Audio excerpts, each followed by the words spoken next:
ಎಲ್ರಿಗೂ ನಮಸ್ಕಾರ. ನಾವು ಮಾಡೋ ಆಧ್ಯಾತ್ಮಿಕ ಅಭ್ಯಾಸಗಳು ಅಂದ್ರೆ ಈ ಶ್ಲೋಕಗಳನ್ನು ಹೆರೋದು ಇದಿಷ್ಟೇನಾ, ಅಥವಾ ಇದರ ಹಿಂದೆ ನಮ್ಮ ಮನಸ್ಸನ್ನೇ ಬದಲಾಯಿಸಬಲ್ಲ ಒಂದು ಪವರ್ಫುಲ್ ಟೆಕ್ನಿಕ್ ಅಡಗಿದೆಯಾ? ಬನ್ನಿ, ಇವತ್ತು ಈ ವಿಷ್ಣು ಸಹಸ್ರನಾಮದ ಹಿಂದಿರೋ ಒಂದು ಅದ್ಭುತ ವಿಧಾನದ ಬಗ್ಗೆ ಮಾತಾಡೋಣ. ಒಂದು ಕ್ಷಣ ಯೋಚನೆ ಮಾಡಿ ನೋಡಿ. ನಾವೆಲ್ಲ ದೇವರ ಮುಂದೆ ಕೂತು ಜಪ ಮಾಡ್ತಿರ್ತೀವಿ, ಆದರೆ ಮನ್ಸು ಅದು ಮಾತ್ರ ಎಲ್ಲೆಲ್ಲೋ ಓಡಾಡ್ತಾ ಇರುತ್ತೆ ಅಲ್ವಾ? ಬಹುಶಃ ಈ ಅನುಭವ ನಮ್ಮಲ್ಲಿ ಹೆಚ್ಚಿನವರೆಗೆ ಆಗಿರುತ್ತೆ ಅನ್ಸುತ್ತೆ. ನೋಡಿ, ಇದನ್ನೇ ಎಷ್ಟು ಚೆನ್ನಾಗಿ ಹೇಳಿದ್ದಾರೆ.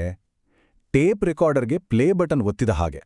ಬಾಯ್ಪಾಟಿಗೆ ಅದು ಮಂತ್ರ ಹೇಳ್ತಾ ಇರುತ್ತೆ, ಆದರೆ ನಮ್ಮ ಮನಸ್ಸು ಅದು ಮಾರ್ಕೆಟ್, ಆಫೀಸ್, ಮನೆ ಹೀಗೆ ಬೇರೆ ಬೇರೆ ಚಿಂತೆಗಳಲ್ಲೇ ಮುಳುಗಿರುತ್ತೆ. ಹೌದಲ್ಲ?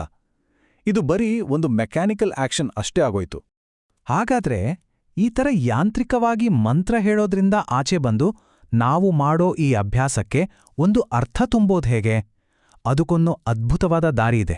ಬನ್ನಿ, ಅದೇನು ಅಂತ ನೋಡೋಣ. ಇಲ್ಲಿ ಒಂದು ಮುಖ್ಯವಾದ ವಿಷಯವನ್ನ ಮೂಲ ಗ್ರಂಥದಲ್ಲೇ ಎಚ್ಚರಿಸಿದ್ದಾರೆ. ಸರಿಯಾದ ವಿಧಾನ, ಸರಿಯಾದ ಮನಸ್ಥಿತಿ ಇಲ್ಲ ಅಂದ್ರೆ ನಾವು ವರ್ಷಾನುಗಟ್ಲೆ ಜಪ ಮಾಡಿದ್ರೂ ನಮ್ಮಲ್ಲಾಗೋ ಬದಲಾವಣೆ 0. ಅಂದ್ರೆ ಯಾವುದೇ ಇಂಟರ್ನಲ್ ಚೇಂಜ್ ಆಗೋದೇ ಇಲ್ಲ. ಹಾಗಾದ್ರೆ ಈ ಮೆಕ್ಯಾನಿಕಲ್ ಅಭ್ಯಾಸಕ್ಕೆ ಜೀವ ತುಂಬೋಕೆ ಇರೋ ಮೊದಲ ಹೆಜ್ಜೆ ಯಾವುದು? ಅದೇ ದೈವತ್ವವನ್ನ ಮನಸ್ಸಲ್ಲಿ ದೃಶ್ಯೀಕರಿಸಿಕೊಳ್ಳೋದು. ಇಲ್ಲಿ ಒಂದು ಸೀಕ್ರೆಟ್ ಇದೆ. ನಮ್ಮ ಅಭ್ಯಾಸ ಶುರುವಾಗ್ಬೇಕಿರೋದು ಬಾಯಿಂದ ಅಲ್ಲ, ಮನಸ್ಸಿನಿಂದ. ಅಂದ್ರೆ ಮಂತ್ರ ಹೇಳೋಕೆ ಶುರು ಮಾಡೋಕು ಮುಂಚೆ ಆ ದೇವರ ರೂಪವನ್ನ ಮನಸ್ಸಿನಲ್ಲಿ ತಂದ್ಕೊಳ್ಬೇಕು. ಅಲ್ಲೇ ಇದೆ ನೋಡಿ ಇದರ ನಿಜವಾದ ಪವರ್. ಇದನ್ನ ಹೇಗ್ ಮಾಡ್ಬೇಕು ಅಂತಾನೂ ಸ್ಪಷ್ಟವಾಗಿ ಹೇಳಿದ್ದಾರೆ. ಮೊದಲು ಮನಸ್ಸಿನಲ್ಲೇ ಆ ಭಗವಂತನ ರೂಪವನ್ನ ಚಿತ್ರಿಸ್ಕೊಳ್ಬೇಕು. ಆ ನೀಲಮೇಘ ಶ್ಯಾಮನ ದೇಹ, ಆತನ ಮೈಮೇಲಿರೋ ಹೊಳೆಯೋ ಚಿನ್ನದ ಆಭರಣಗಳು, ಆ ಸಂಪೂರ್ಣ ಚಿತ್ರವನ್ನ ಮನಸ್ಸಲ್ಲಿ ಗಟ್ಟಿಯಾಗಿ ಹಿಡಿದಿಟ್ಕೊಂಡು ಜಪ ಶುರು ಮಾಡಬೇಕು. ಆಗ ನೋಡಿ, ಮನಸ್ಸು ಎಲ್ಲೂ ಓಡಿ ಹೋಗಲ್ಲ. ಸರಿ, ಇದು ಅಭ್ಯಾಸ ಮಾಡೋ ವಿಧಾನ. ಆದ್ರೆ ಇದರ ಹಿಂದಿರೋ ಫಿಲಾಸಫಿ ಅಂದ್ರೆ ತತ್ವಶಾಸ್ತ್ರ ಏನು? ಬನ್ನಿ ಈಗ ಅದರ ಬಗ್ಗೆ ಮಾತಾಡೋಣ. ಯಾಕಂದ್ರೆ ಎಲ್ಲದಕ್ಕೂ ಬೇರು ಇರೋದೇ ಇಲ್ಲಿ. ಸರ್ವವೂ ದೈವವೇ. ಇದು ಬರೀ ಒಂದೆರಡು ಪದಗಳಲ್ಲ, ಇದು ನಮ್ಮ ಇಡೀ ದೃಷ್ಟಿಕೋನವನ್ನೇ ಬದಲಾಯಿಸಬಲ್ಲ ಒಂದು ಮಹಾನ್ ಸತ್ಯ. ಅಂದರೆ ನಮಗೆ ಕಾಣೋ ಪ್ರತಿಯೊಂದರಲ್ಲೂ ಆ ದೈವತ್ವವನ್ನ ನೋಡಕ್ಕೆ ಶುರು ಮಾಡೋದೇ ನಿಜವಾದ ಜ್ಞಾನ. ನಾವು ಸಹಸ್ರನಾಮ ಅಂದಾಗ ಬರೀ 1000 ಹೆಸರು ಅಂತ ಅನ್ಕೊಳ್ತೀವಿ. ಆದ್ರೆ ಇಲ್ಲಿ ಸಹಸ್ರ ಅಂದ್ರೆ ಕೇವಲ 1000 ಅನ್ನೋ ನಂಬರಲ್ಲ. ಅದರ ನಿಜವಾದ ಅರ್ಥ ಅನಂತ, ಇನ್ಫೈನೈಟ್. ಈ ಇಡೀ ಬ್ರಹ್ಮಾಂಡದಲ್ಲಿರೋ ಅಸಂಖ್ಯಾತ ರೂಪಗಳು ಎಲ್ಲವೂ ಆ ದೈವತ್ವದ ಬೇರೆ ಬೇರೆ ಮುಖಗಳಷ್ಟೇ. ಈ ಐಡಿಯಾ ಎಷ್ಟು ದೊಡ್ಡದ್ ನೋಡಿ. ಅಂದ್ರೆ ಸ್ನೇಹಿತನಲ್ಲಿ ಮಾತ್ರವಲ್ಲ, ಶತ್ರುವಿನಲ್ಲೂ, ಒಂದು ಕಲ್ಲಿನಲ್ಲಿ ಮಾತ್ರವಲ್ಲ, ಒಂದು ಹುಲಿಯಲ್ಲೂ, ಹೀಗೆ ಎಲ್ಲದರಲ್ಲೂ ಅದೇ ಒಂದೇ ದೈವತ್ವವನ್ನ ನೋಡೋದಿದೆಯಲ್ಲ, ಅದೇ ನಿಜವಾದ ಸಾಧನೆಯ ಗುರಿ. ಓಕೆ, ಎಲ್ಲವೂ ದೈವವೇ ಅನ್ನೋದು ಸರಿ. ಹಾಗಾದರೆ ಈ 1000 ಹೆಸರುಗಳೇಕೆ? ಈ ತತ್ವವನ್ನ ಪ್ರಾಕ್ಟೀಸ್ ಮಾಡೋಕೆ ಈ ಹೆಸರುಗಳು ಹೇಗೆ ಹೆಲ್ಪ್ ಆಗತ್ತೆ? ಬನ್ನಿ ನೋಡೋಣ.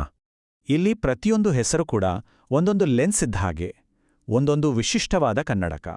ನಾವು ಆ ಹೆಸರನ್ನ ಜಪಿಸಿದಾಗ ಆ ಹೆಸರಿನ ಗುಣದ ಮೂಲಕ ಇಡೀ ವಿಶ್ವದ ದೈವತ್ವವನ್ನ ನೋಡಕ್ಕೆ ಪ್ರಯತ್ನ ಪಡ್ತೀವಿ. ಒಂದು ಉದಾಹರಣೆ ತಗೊಳ್ಳೋಣ ಬನ್ನಿ. ಅಚ್ಯುತಃ. ಈ ಹೆಸರಿನ ಅರ್ಥ ಯಾವತ್ತೂ ಪತನವಾಗದವನು, ಬದಲಾಗದವನು ಅಂತ. ಜಗತ್ತಿನಲ್ಲಿ ಎಲ್ಲವೂ ಕ್ಷಣಕ್ಕೂ ಬದಲಾಗ್ತಾನೆ ಇರುತ್ತೆ. ಆದ್ರೆ ಈ ಎಲ್ಲ ಬದಲಾವಣೆಗಳ ಹಿಂದೆ ಒಂದು ಬದಲಾಗದ ಶಾಶ್ವತ ಸತ್ಯ ಇದೆ. ಅದೇ ಅಚ್ಯುತ ತತ್ವ. ಈ ಕಾನ್ಸೆಪ್ಟ್ ಸ್ವಲ್ಪ ಅಬ್ಸ್ಟ್ರಾಕ್ಟ್ ಅನ್ಸ್ಬೋದು. ಇದನ್ನ ಅರ್ಥ ಮಾಡ್ಕೊಳ್ಳೋಕೆ ಒಂದು ಸಿಂಪಲ್ ಉದಾಹರಣೆ ಇದೆ. ಒಂದು ಚಿನ್ನದ ಗಟ್ಟಿಯನ್ನ ನೆನಪಿಸ್ಕೊಡಿ. ಅದೇ ಚಿನ್ನದಿಂದ ನಾವು ಉಂಗುರ ಮಾಡ್ಬೋದು, ನಾಣ್ಯ ಮಾಡ್ಬೋದು, ಅಥವಾ ಒಂದು ಸುಂದರವಾದ ಪ್ರತಿಮೆನೂ ಮಾಡ್ಬೋದು ಅಲ್ವಾ? ನೋಡಿ, ಉಂಗುರ, ನಾಣ್ಯ, ಪ್ರತಿಮೆ ಹೀಗೆ ರೂಪಗಳು ಬೇರೆ ಬೇರೆ. ಆದ್ರೆ ಎಲ್ಲದರಲ್ಲೂ ಇರೋ ಮೂಲವಸ್ತು ಚಿನ್ನ. ಅದು ಬದಲಾಗಲ್ಲ. ಹಾಗೇ ಈ ಜಗತ್ತಿನ ರೂಪಗಳು ಬದಲಾಗ್ತಾನೆ ಇರುತ್ತೆ. ಆದ್ರೆ ಅದರ ಹಿಂದಿರೋ ಆ ಅಚ್ಯುತ್ ಅನ್ನೋ ಸತ್ಯ ಇದೆಯಲ್ಲ, ಅದು ಶಾಶ್ವತ. ಇದನ್ನೇ ಅರ್ಥ ಮಾಡ್ಕೊಳ್ಳೋದು. ಸರಿ, ಈಗ ಈ ಎಲ್ಲ ಐಡಿಯಾಗಳನ್ನ ಒಟ್ಟಿಗೆ ಸೇರಿಸಿ ನೋಡೋಣ. ಈ ಇಡೀ ಅಭ್ಯಾಸದ ಅಲ್ಟಿಮೇಟ್ ಗೋಲ್ ಏನು? ಇದರ ಉದ್ದೇಶವಾದ್ರೂ ಏನು? ಈ ಒಂದು ವಾಕ್ಯವನ್ನ ಕೇಳಿ. ಇದು ದೇವರಿಗೆ ಮಾಡುವ ಉಪಕಾರವಲ್ಲ, ನಮ್ಮನ್ನು ನಾವು ಉತ್ತಮಪಡಿಸಿಕೊಳ್ಳಲು ಕೈಗೊಳ್ಳುವ ಒಂದು ವ್ಯವಸ್ಥೆ. ಎಷ್ಟು ಪವರ್ಫುಲ್ ಅಲ್ವಾ? ಅಂದ್ರೆ ನಾವು ಮಾಡೋ ಈ ಜಪ, ಪೂಜೆ ಇದೆಲ್ಲ ದೇವರಿಗೋಸ್ಕರ ಅಲ್ಲ, ಇದು ನಮಗೋಸ್ಕರ, ನಮ್ಮನ್ನ ನಾವೇ ಬೆಟರ್ ಮಾಡ್ಕೊಳ್ಳೋಕಿರೋ ಒಂದು ಸಿಸ್ಟಮ್. ಇಲ್ಲಿರೋ ಈ ಕಂಪ್ಯಾರಿಸನ್ ನೋಡಿ. ಒಂದು ಕಡೆ ಖಾಲಿ ಆಚರಣೆ, ಮತ್ತೊಂದು ಕಡೆ ಜೀವಂತ ಅಭ್ಯಾಸ. ಮೆಕ್ಯಾನಿಕಲ್ ಆಗಿ ಜಪ ಮಾಡಿದ್ರೆ ಮನಸ್ಸು ಎಲ್ಲೆಲ್ಲೋ ಹೋಗುತ್ತೆ, ದೇವ್ರು ಬೇರೆ ನಾವು ಬೇರೆ ಅನ್ನೋ ಭಾವನೆ ಇರುತ್ತೆ. ಕೊನೆಗೆ ನಮ್ಮಲ್ಲಿ ಯಾವುದೇ ಬದಲಾವಣೆ ಆಗೋದಿಲ್ಲ. ಆದ್ರೆ ಅರ್ಥ ಮಾಡ್ಕೊಂಡು ದೃಶ್ಯೀಕರಿಸ್ಕೊಂಡು ಮಾಡಿದ್ರೆ ಅದು ನಮ್ಮನ್ನ ನಿರಂತರವಾಗಿ ಪರಿವರ್ತನೆ ಮಾಡ್ತಾ ಹೋಗುತ್ತೆ. ಸೊ ಫೈನಲ್ ಗೋಲ್ ಬರೀ ದೇವ್ರ ಕೋಣೆಯಲ್ಲಿ ಕೂತು ಜಪ ಮಾಡೋದಲ್ಲ, ಬದಲಾಗಿ ನಾವು ಕಣ್ಣು ತೆರೆದು ನೋಡೋ ಇಡೀ ಜಗತ್ತನ್ನೇ ಪವಿತ್ರವಾಗಿ ದೈವಿಕವಾಗಿ ನೋಡ್ತಾ ಬದುಕೋದು. ಹಾಗಾದ್ರೆ ಕೊನೆಯದಾಗಿ ಒಂದು ಯೋಚನೆ. ಆ ದೈವತ್ವವನ್ನ ಹುಡುಕೋಕೆ ನಾವು ಎಲ್ಲೂ ಹೋಗ್ಬೇಕಾಗಿಲ್ವೇನೋ? ಬಹುಶಃ ನಾವು ಎಲ್ಲವನ್ನೂ ನೋಡೋ ನಮ್ಮ ದೃಷ್ಟಿಯನ್ನ, ನಮ್ಮ ಕನ್ನಡಕವನ್ನೇ ಬದಲಾಯಿಸ್ಕೊಂಡ್ರೆ ಸಾಕಾ? ಆಗ ಆ ದೈವತ್ವ ನಮ್ಮ ಸುತ್ತಮುತ್ತ, ಯಾಕೆ ನಮ್ಮ ಒಳಗೆ ನಮಗೆ ಕಾಣಿಸಬಹುದಲ್ವೇ? ಇದ್ರ ಬಗ್ಗೆ ಯೋಚನೆ ಮಾಡಿ.